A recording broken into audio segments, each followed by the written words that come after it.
Blessed is a happiness not in the things and the circumstances of this world, but in God himself. God's blessing can mean abundance. Abundance means having more money, more things, more possessions than you could possibly need for yourself. You are abundant in those. God's blessing can mean fruitfulness. That's true for parents and grandparents. It's true through ministries and churches. God's blessing can mean healing, a physical healing, a mental or emotional or spiritual healing. God's blessing can mean strength. Sometimes God blesses us with the strength to make it through a difficult or challenging season in our body or our family or in our life or at work. Or finally, God's blessing can mean wisdom, where he gives us a supernatural insight and wisdom that allows us to know what to do in tricky and complicated situations. You see, God's blessing can mean any of the things I just said. Sometimes God's blessing means all of those things. Sometimes it just means one of those things. And that can frustrate us.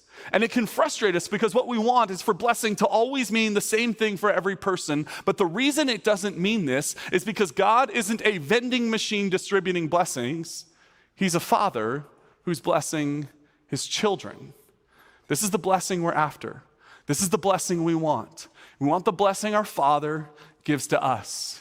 Now, before I move on, I want to be clear that when I say blessing as a pastor, I am very aware that there are some of you, because of your background or how this word has been twisted, when I say blessing and your ears hear that, your mind thinks money. So when I tell you that this morning's sermon is about how to receive and experience the blessing of God, some of you think I'm going to talk to you this morning about how you can be rich. What I want you to know is this, that sometimes God's blessing means abundance in wealth. And other times it has nothing to do with that. It means his peace, his joy, his strength, or his wisdom. See, this morning I'm not interested in preaching a sermon about how you can be rich. I'm interested in preaching a sermon about how you can receive all that God has for you in this life. His presence, his love, and his kindness, and his mercy. This is what I want for you. And I want this for you because ultimately it is God's blessing, being poured out on us, his favor that creates spiritual health. It is not our doing. It is ultimately God's doing. It's like this. So on Monday, I took my kids to the beach over at Zuma Beach. And we're hanging out on the beach. And suddenly as we're playing there, the greatest thing in the world starts rolling down the beach. And that's a cart filled with ice cream. And my kids just thought, what a best day ever. So what do? They walk up to the cart and pay for it with, no, they don't have money. They turn to Dad. And they say, Dad, can we have ice cream? My wife and I look at each other and I give her the look that says, I've been at Easter services all weekend. I haven't seen my children. I feel a little bit guilty, so I'm going to do this right now. And I'm going to bless them.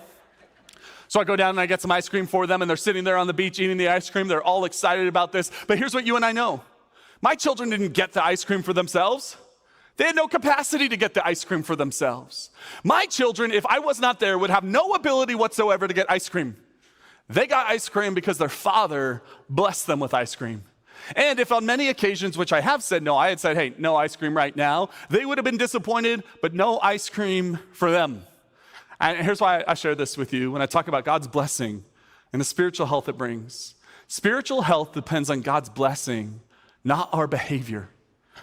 It is God's blessing that makes you spiritually healthy. It is God's favor. It is his presence. It's his love and his mercy poured out on you. It is God's blessing that makes you spiritually healthy for the rest of your life, not your behavior.